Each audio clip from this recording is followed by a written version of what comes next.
Happy Monday. Welcome, LinkedIn, YouTube, TikTok, and Instagram. Welcome back. I'm Dr. Kimberly Madison, a doctorally prepared nurse practitioner, and today we're going to talk about something that could literally change how you negotiate for the rest of your career. Let's get Instagram in here real quick. Let me know where you're joining from in the comments. We're covering a very important topic today. We're talking money. If you've ever looked at your practice's revenue numbers and thought, I'm generating tens of thousands of dollars a month, why doesn't my paycheck reflect that? Then this video is going to answer that question for you. And the twist is that this isn't just employees versus employers. This is about recognizing that we need each other. Practice owners need talented NPs who understand the business, and NPs need practice owners who value our work and compensate us fairly. When we understand each other's numbers, we can build something sustainable together.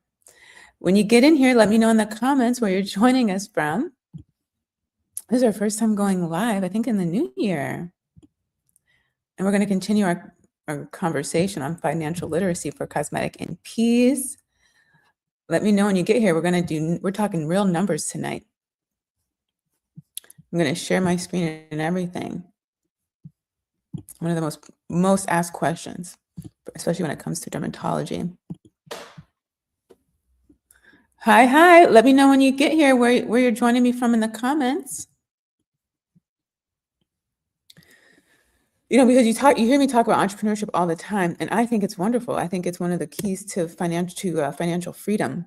But the truth is, entrepreneurship is hard. It's not for everybody, and everybody doesn't want it. And all of us are here to play very different roles.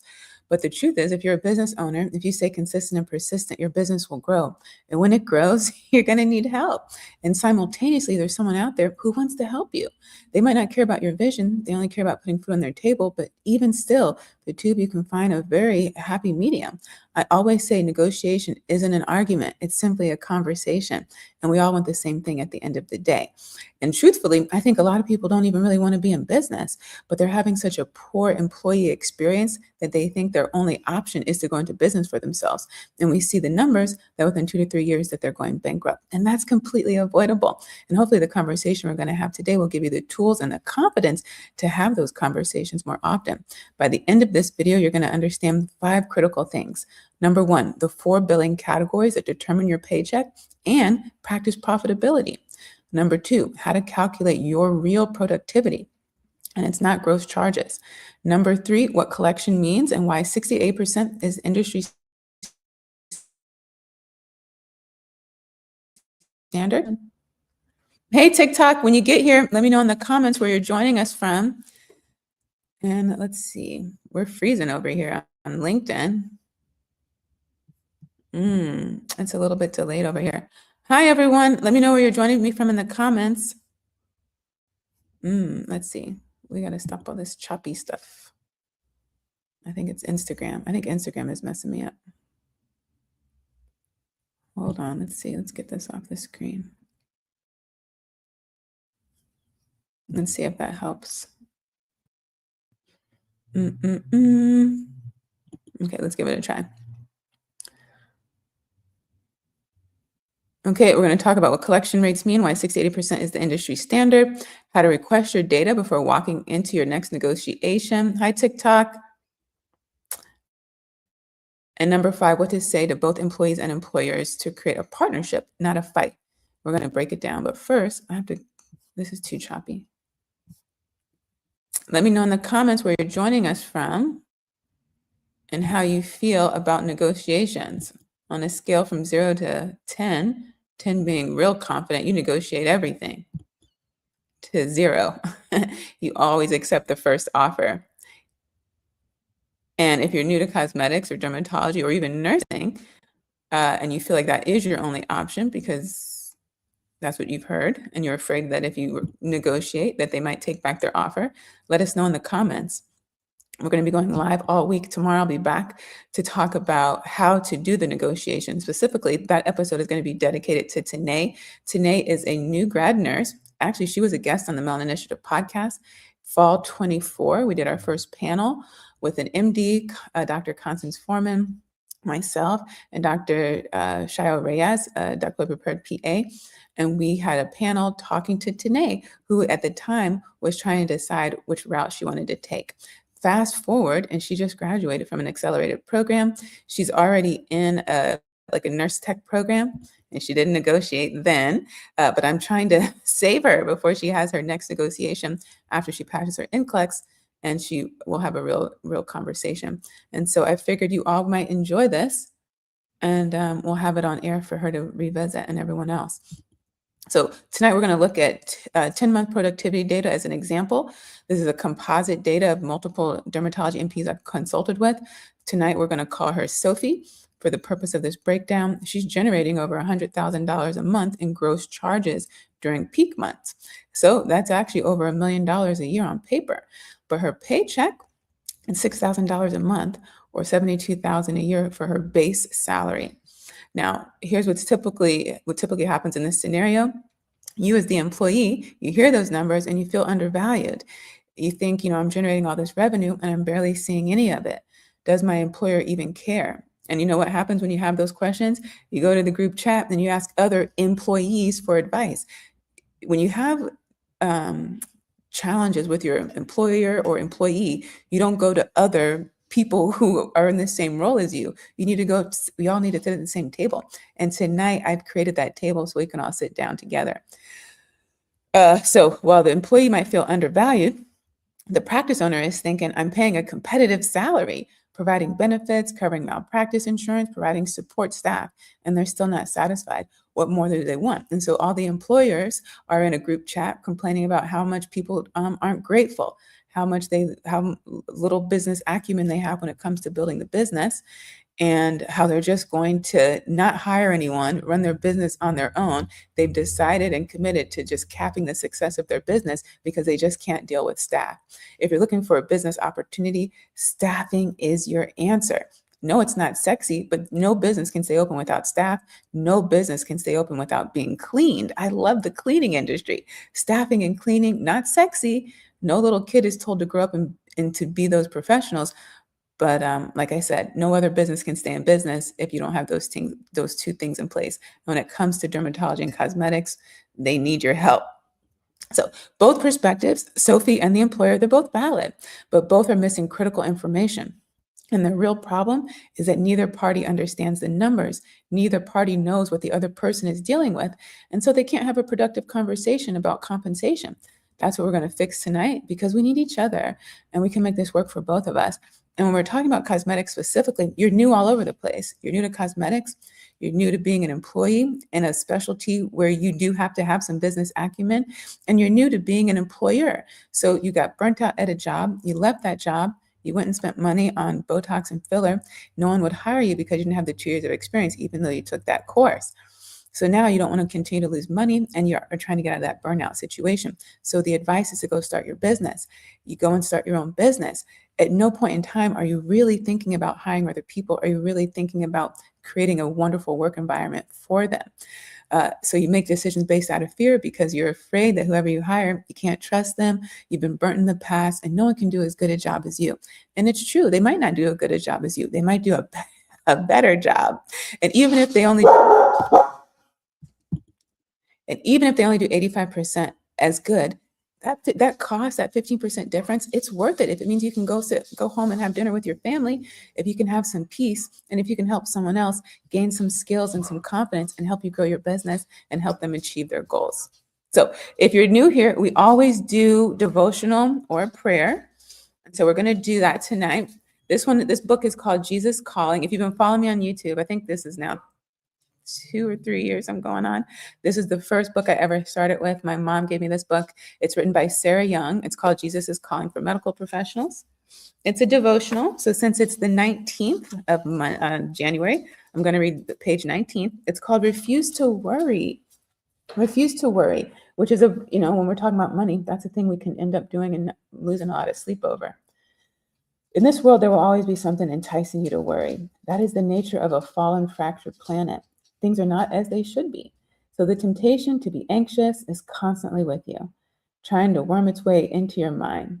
The best defense is continual communication with me, richly seasoned with thanksgiving. Awareness of my presence fills your mind with light and peace, leaving no room for fear. This awareness lifts you up about your circumstances, enabling you to see problems from my perspective. Live close to me. Together we can keep the wolves of worry at bay. Be joyful always. Pray continually. Give thanks in all circumstances, for this is God's will for you in Christ Jesus. That's 1 Thessalonians chapters 5, verses 16 through 18. For with you is the fountain of life. In your light, we see light. Psalm 36, 9. Stick around to the end because we'll go over our church announcements.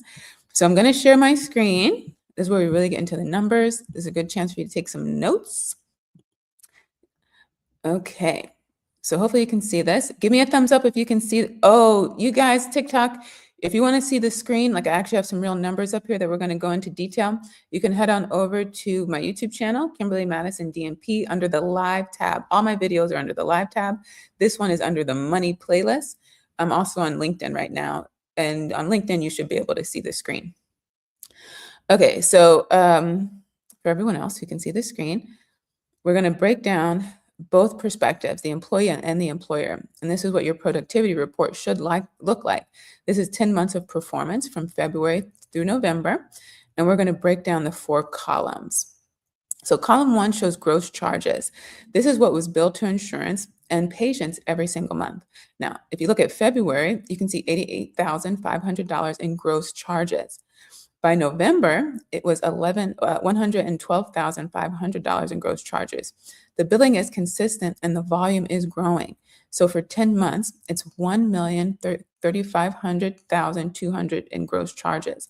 Now, here's what an employee typically will think when they see this number. I generated over $1 million for this practice. Why is my paycheck only $72,000 a year? And now what the employer is thinking is they think we're keeping all of that, but we're not receiving $1 million. Look at the next column. That's your contractual adjustments. So this is what insurance companies don't pay. They negotiate rates, usually paying only 50 to 70% of what you billed. Okay, so you decide you want to bill something for $500, but the insurance company's like, oh, we're only going to pay $200. So when you look at February, you have that $52,100 in contractual adjustments. That was never collectible. It just disappears from the revenue picture completely. The total for 10 months is $620,700 in contractual adjustments. If you think about that, over $620,000 it just disappeared. That's more than half of the gross charges. Now, if you're an employee, you're thinking, how did $600,000 just disappear? That's more than half of what you billed.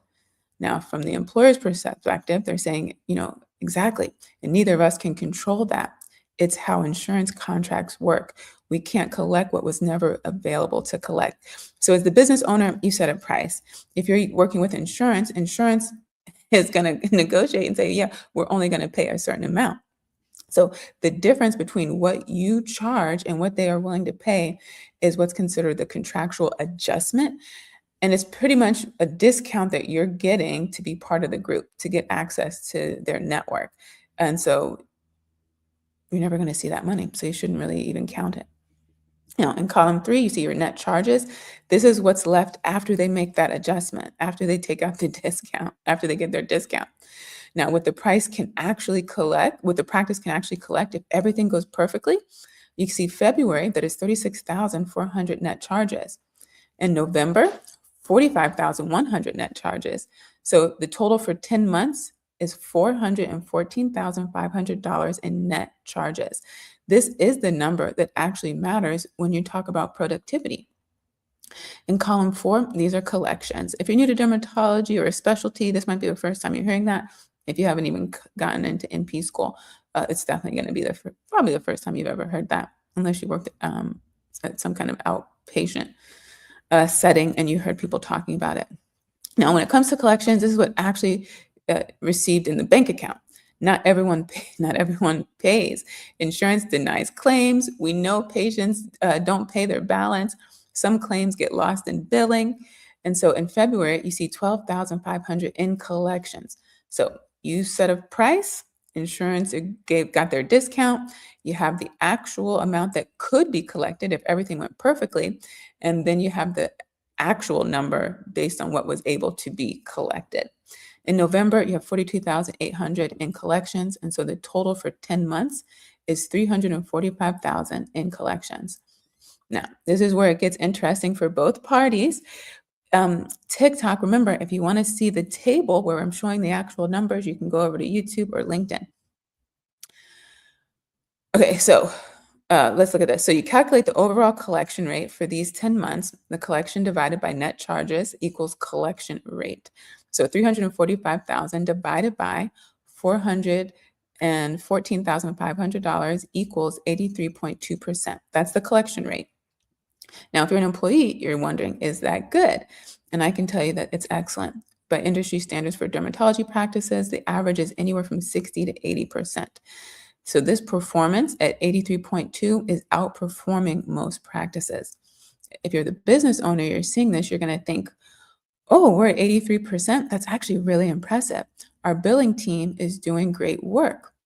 But when you look at February specifically, that 12,500 in collections divided by 36,400 net charges equals 34% collection rate. Now that's going to be concerning. You went from 83 to 34. You want to say, okay, what happened? Often it's a systems issue, maybe an EHR switch, billing staff turnover, a major payer changing their submission process. Claims might have sat in limbo for over 60 days before they could even be submitted. So if you're the employee, you might be saying, oh, my February numbers were low because of a billing problem, not because I wasn't working hard enough. And you'd be exactly right. If you look at June, you see that's 36,400 collected on 37,600 in net charges. That's 97% collection rate. That month was incredible. Now, when you look at November, 42,800 collected on 45,100, that's a 95% collection rate. The key insight here is that the employee wasn't underperforming in those other months. The practice had billing insufficiencies in certain months that affected those numbers. And when you understand the changes, when you understand this, it changes the entire conversation. Sometimes it'll be up, sometimes it'll be down because of when they were able to collect from insurance and the patient. Now, if you're finding this helpful, I want you to subscribe to the channel, hit the notification bell. So every time I go live, which is you get a new video every Tuesday at 11 a.m. Central. And when I do record a bunch of content at once, I'm able to answer all your questions in real time. You don't have to set an appointment. You don't have to wait for me to respond to your email or your DM. And it's free. You can help guide that conversation. And if you're subscribed, you'll get notified every single time I go live. And we'll be continuing our conversation about money. Which is there to help both you as the business owner as well as your staff who's there to help carry out your vision. If you've ever asked your employer for your productivity report, put a yes in the chat.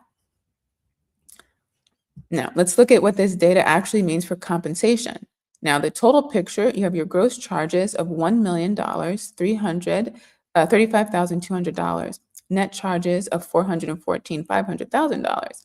Collections of 345,000. The average monthly collections of 34,500. The overall collection rate was 83.2%, which we've already talked about was excellent. Now, the compensation structure in this example, you start with your base salary, that's $72,000 per year, which is $6,000 per month over the span of 12 months. Now, even though we're only looking at 10 months of productivity data here, when you add the benefits, malpractice, and the overhead allocation, the total cost to the business is approximately $10,000 per month per provider. This is the part you definitely don't learn in B school. Now, the employee is receiving an approximately 20.9% of the total collections at base salary. That's your $72,000 divided by that $345,000. But the total cost to the practice, including salary plus benefits plus overhead plus support staff, is going to be closer to 35 to 40% of collections. Now, from the business owner's perspective, the provider, you're generating $345,000 in collections over 10 months. The practice's total cost for that provider is approximately $100,000 to $120,000.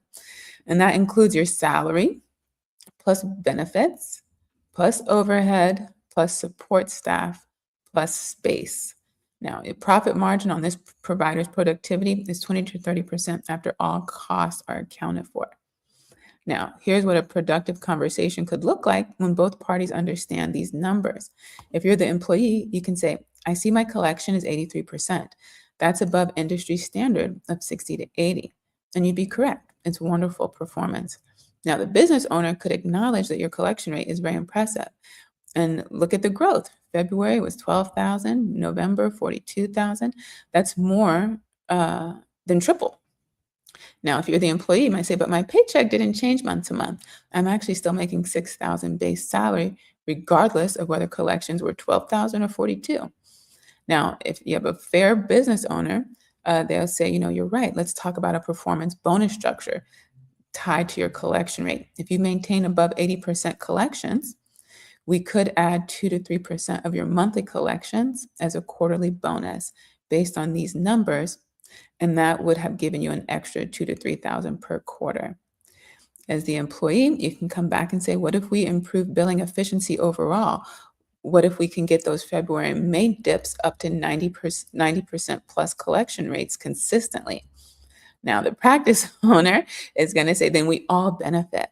Higher collections means room for raises, better bonuses, and equipment upgrades, and it just makes your job much easier.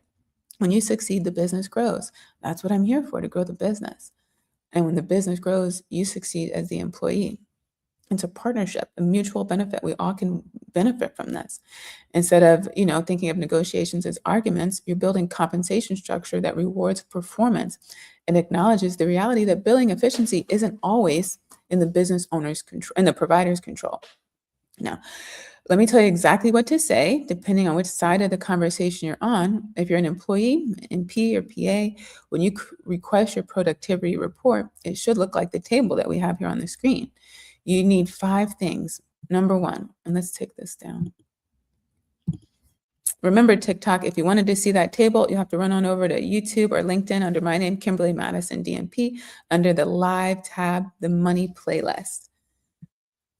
Okay, so when you request your report, it should look like the table I just showed you. You're going to need 5 things: your monthly gross charges, contractual adjustments, net charges, collections, and then at least 6 to 12 months of data so you can see some patterns. Then you're going to calculate 3 things: your collection rate, which is collections, the payments you were able to receive, divided by the net charges, your average monthly collections, and your growth trajectory. These are collections, and this will help you see if your collections are increasing month over month. And so what you could say is, I'd like to review my productivity report for the past 10 to 12 months. I want to understand my gross charges, my net charges, collections, and the collection rate, so we can have a data-driven conversation about my compensation. I'm not asking for a raise today. I'm asking to understand the numbers so we can figure out what's fair for both of us. If your numbers show a high collection rate like this example, you can say, I see that I'm above industry rate at 83%, particularly in dermatology. Can we discuss how my compensation structure could reflect this level of performance? I'm also interested in understanding what caused the lower collections in certain months, so together we can work to maintain higher rates on a very consistent basis. If you're the employer, and your MP or PA shows you this level of data literacy and asks this kind of question, you should be very excited, because they're not just demanding more money, they're asking you to understand the business. They're thinking like a partner, not just an employee. And so I know a lot of people, they don't want to get in business, they don't want to be an employee, an entrepreneur, they don't want to be in business. But the truth is, healthcare is a business. So when you sign up for all this, we're not in the nursing business or the physician business, we're in the healthcare industry. The roles we play, that's a totally different conversation than the healthcare business. And so you're in business. You either have your own business or you're working for someone who has a business. And unless you talk business, you're going to leave money on the table every single day, not only for you, but for the person you work for. And so it behooves both parties to understand business so that we can all get to the same goal, which is putting food on our table. And the more money you make, obviously, the more food you can put on your table. But ultimately, the goal is to have that financial freedom. And together, you can do that. If you're a business owner, you need help. Why not look at your clinicians and your providers as people who can actually help you? Instead of making decisions out of fear and anxiety that they might go up the street or they might leave you or whatever the case may be. You've been burnt in the past, you're going to have to let it go. You've been burnt by a lot of things. You've been disappointed by a lot of things. If you've been in healthcare, you've heard no a million times. People have done things they don't like, but you got over it. You still showed up. You can do the same thing with your business. Certainly, you can put guardrails in place. You can have documents and checkpoints and all those things, but you don't want to base your decisions on the growth of your business on fear and anxiety of the past or maybe the present.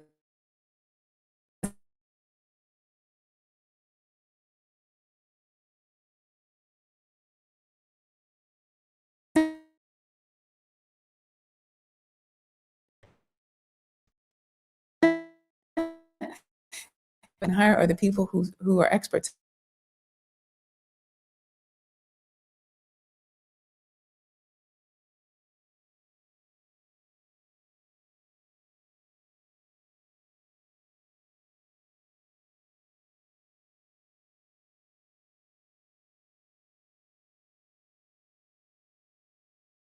Have and what city you're joining us from. Are all of you here in dermatology and cosmetics? Okay, welcome back YouTube and LinkedIn. Okay, so we talked about the four things. Remember, okay, so after you get those numbers, you're going to say, if you're the employer, say, I'm glad you're looking at those numbers. Your 83% collection rate is excellent. You're outperforming most providers. And honestly, you're outperforming the industry benchmarks. So let's talk about a performance-based bonus structure that rewards you for maintaining this level of productivity, which means working more. Okay. And let's also work together on the months where collections dip. That's usually a billing issue or a scheduling issue, and we can solve that together. And then actually follow through with the four things. Number one, provide that quarterly productivity report automatically. Don't make them ask for it. Number two, explain what contractual adjustments are and why they vary. Number three, show them where the overhead goes. They need to understand your costs too. In nursing, that we have stewardship. We're supposed to be stewards of the resources. Just because you have access to a room full of supplies, it doesn't mean you're not supposed to be mindful and considerate of the cost, because somebody is paying that. And sometimes that's you. And that's something you can do wherever you're working at. You can put those numbers up so it makes it easy for people to understand how much everything costs. You know, nursing school kind of does us a disservice because we don't talk about those numbers, but we're impacted by them, and patients understand them sometimes a lot better than we do. Okay, so you're going to explain your contractual adjustments and why they vary. You're going to show them where the overhead goes so they can understand your costs, and you're going to create mutual goals. You can say something like, if we can improve our practice-wide collection rate from 70 to 80, here's how this benefits everyone. You get higher bonuses. I can invest in better equipment. We can hire more support staff. Everybody loves that. If you love that, put a thumbs up in the comments. Now, when your employee understands the business, they become your partner, not adversaries. I told you that story before that Jade had told me. There was an MA working for a dermatologist and like for 5 years. And one day they came and said, I've got to move. And the dermatologist said, why? And they said, because the commute's too long. And they said, well, why don't you just move closer? And they said, because I don't make enough money. And it was just that simple conversation. The dermatologist increased their pay. The MA moved closer to work and ended up staying there another 5 years. Can you imagine that the benefits for the employee and the employer? For the employer, you have someone who knows your business inside and out for 10 years. You want trust? That's trust that you can't buy. And if you're an employee, talk about stability for you and your family. If you're in school, if you're building a business, if you're raising a family, to be able to stay close to work, not have to sit in the car all day long, you're going to love that. You're going to be willing to make that adjustment. And all it took was a conversation. You're assuming people are thinking about you as much as you're thinking about you, and they're not. It's really up to you to have these conversations, to keep track of what you're doing at work. Even if your company keeps track of things, you need to keep track of them too. That is your responsibility. Now, I want to hear from you in the comments. If you're an NP or PA who's never seen your productivity report, let us know. Or are you a practice owner who regularly shares this data with your team? Are you afraid to share this data? Let us know. You don't want to let fear drive your business. I want to know where you are on this journey so we can show up and support you. Your engagement also helps our colleagues when they're looking for information like this that will show up higher in the search results. This is why we created the Mahogany Dermatology Nursing Internship, because we need each other. You heard me say it all the time. If you stay consistent and persistent, and that's literally the only key to success. Not your age, not your zip code, not how many degrees you have, not how many years you've been in practice. The staying consistent and persistent, the showing up every day. If today you say you want to be X, Y, and Z, and you can say that every single day for the next 10 years, it's done. It's done today, the minute you decide that. No permission needed, no validation needed. Now, if you stay consistent and persistent, your business will grow. When it grows, you're going to need talented, business savvy clinicians. That's what the internship represents. Someone who understands financial literacy, who can help build something sustainable. We as clinicians, we need mentors to teach other people, to help us grow our business, and to let you know that you're already enough. Uh, you just need community, strategy, and financial literacy to unlock your value. That's what Jade represented. She was our 2025 intern. She came in as someone with 10 years of experience in dermatology as an MA, then registered nurse in the NICU. When I met her, she was planning to get her certification in dermatology as a nurse, and she was thinking about going to MP school. And I'm not saying you don't need to do all that, but look, now Jade's launching her business, Go Skin Check, without another degree, without another certification, and without 6 figures of debt. Okay? And she's now on the trajectory to change the future of her family without needing permission, without needing the perfect job, the perfect city, the perfect paycheck. She didn't need any of that. She just needed to believe and then take action. That's what we're doing tonight. Help you take action. We're explaining the problem, we're giving you the words, and we're telling you what to do, which is take action and don't make decisions based on fear. That's the last thing you want to do, whether you're the employee or the employer. They need you as much as you need them. As soon as someone has to bring in a new employee, it costs so much money. It takes about 6 months to recoup what you spend on hiring a new NP, and about 8 to 9 months for a physician. So for those months, that means the business is really losing money because you're not operating at the highest capacity. So every time you leave and you go start all over, that business has to start all over. Another example, there's an NP friend of mine, she trains NPs on skills. So let's say you're the NP, you take her course, let's say it's $350. But a hospital system saw her social media content. They wanted to bring her business on to train their NPs because they noticed a pattern. Every 6 months, those NPs were leaving the hospital. Now they just spent all that money.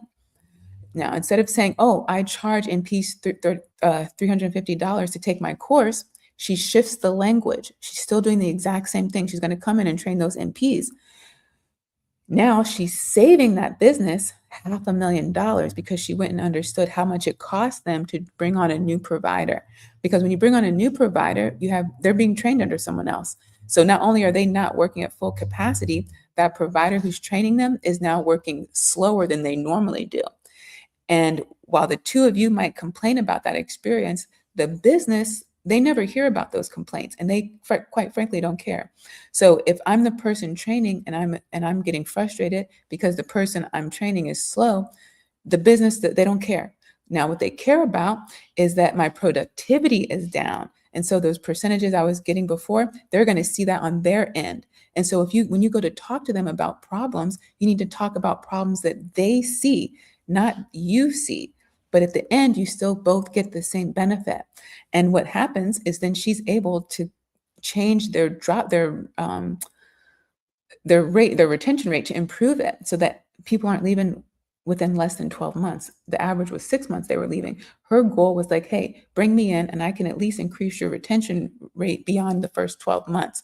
After the first 12 months, then they can have someone else come in and help maintain that retention rate.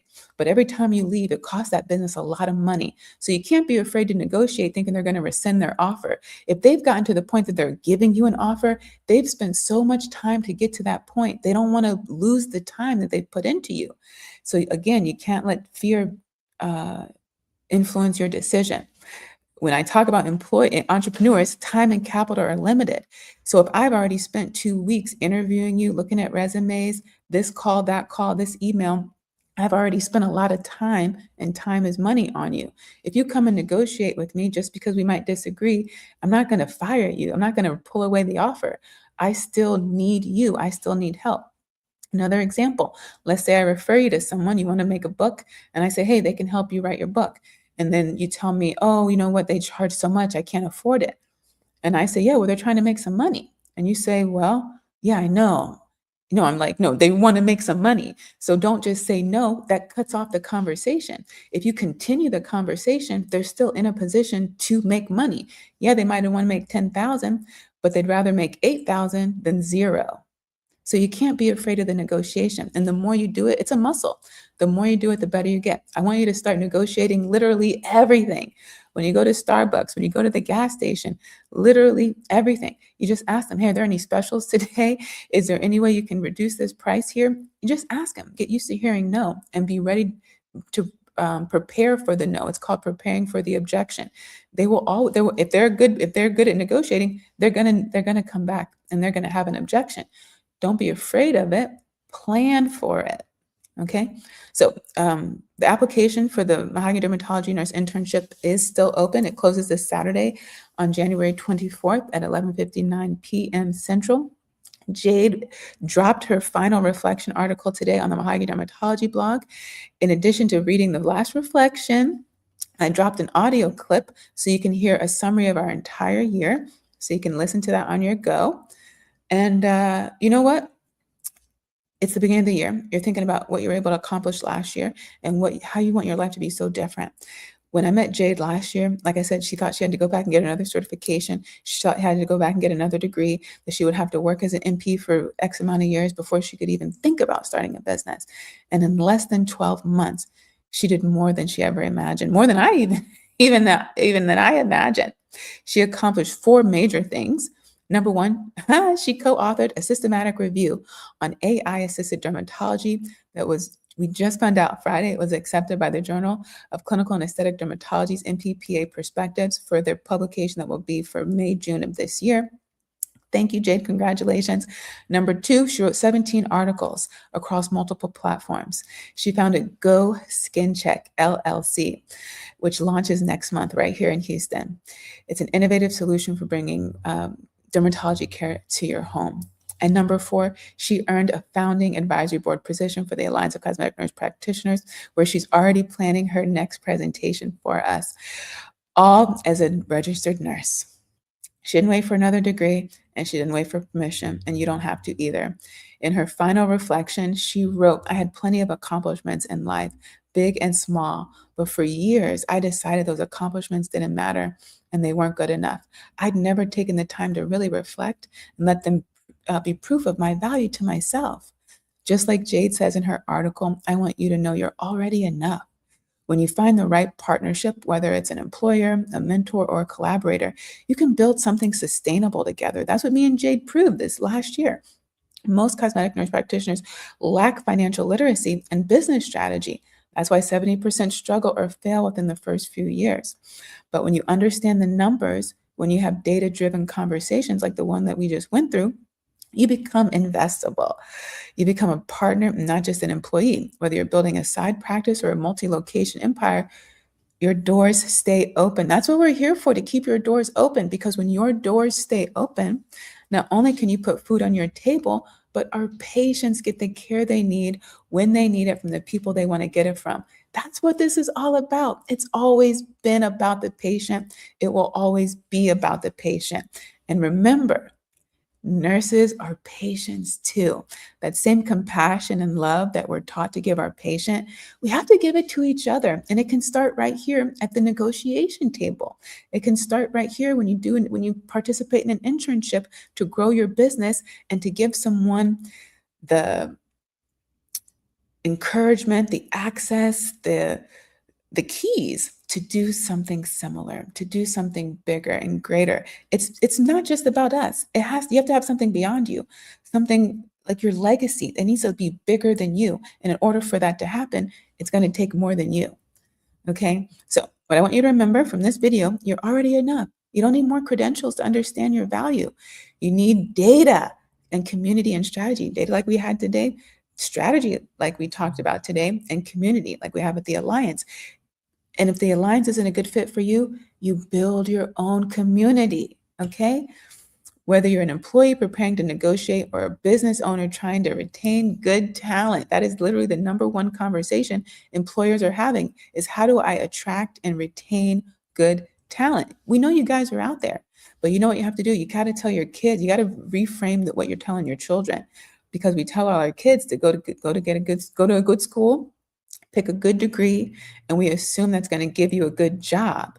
And we assume that that good job is going to give you a good paycheck. And we assume that all of that is going to equate to a good life. But we know for a fact none of those things are guaranteed. But think about the mindset that person applying to your business that you've been consistent and persistent. Now your business is growing and you're looking for help. And you put out a resume talking about how lovely it is to work for you. The mindset of that person coming to work for you is only thinking about themselves because that's the mindset that we give our children. And so, what we, as a coach and as a mentor, one of the hardest things is helping people see their own value, especially when they're coming into something new like cosmetics, dermatology, or business.